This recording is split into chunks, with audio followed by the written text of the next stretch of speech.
Let's bring on a respected voice in diplomacy and geopolitics, State Department official Kiron Skinner. Kiron, it's great to see you. What did you think of what the mayor said? Given the enormity of the global crisis that we are facing, it seemed a bit unhinged to me, and I wasn't clear exactly what he was proposing. So I didn't take it very seriously.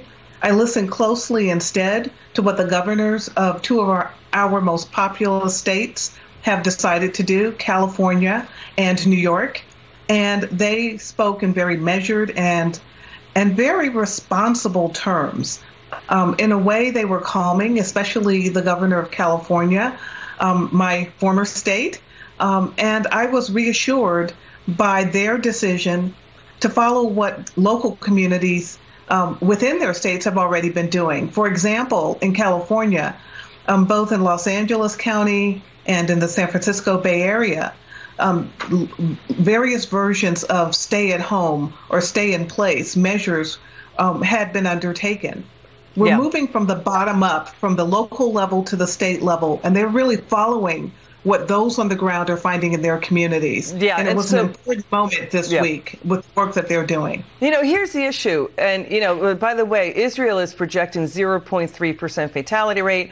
South Korea is 0.45%. China, we're seeing dramatically lower mortality rates than what WHO initially reported that shocked the world at 3.4%. So all of these data that's coming out, it's upsetting and disturbing and panicking people. We're seeing more measured kind of realities coming in. But if it takes a virus to lead to government control, I'm not sure Americans would put up with that. We're talking cell phone surveillance, a digital dragnet, cyber tracking to catch and monitor COVID-19 patients. They did it in South Korea, Taiwan, Singapore. Taiwan and Singapore, they're sending the police to your door if you go outside. In Israel, Israelis are getting text messages from the government saying that you were near a COVID-19 patient, you may have it, go home. We're warning people around you, too, that you may have it. That's pretty dramatic. It is. And, you know, within the family of nations and within the Democratic Club, there are different social and cultural norms around political freedom and representation. And remember, in one of our states, the motto is live free or die. Americans will do this our own way. And we're seeing that happen. There's a continuum from just a severe lockdown to asking people to stay in place.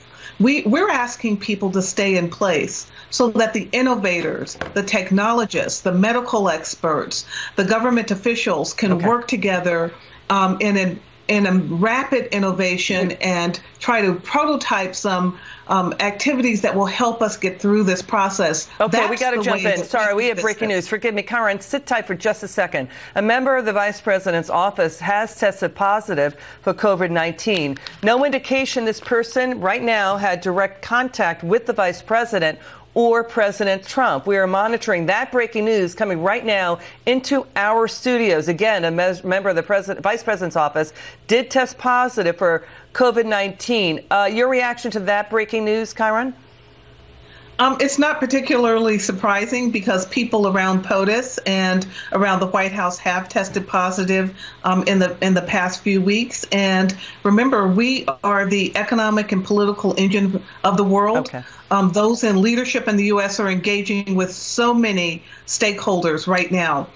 It's likely that something like this will happen, but I do think it is getting better under control because of the decisions that were taken this week in the White House. Great insights from Kiron Skinner on that, and also on governments around the world now using surveillance powers of things like smartphones, usually used for terrorists and criminals. Kiron Skinner, great to see you.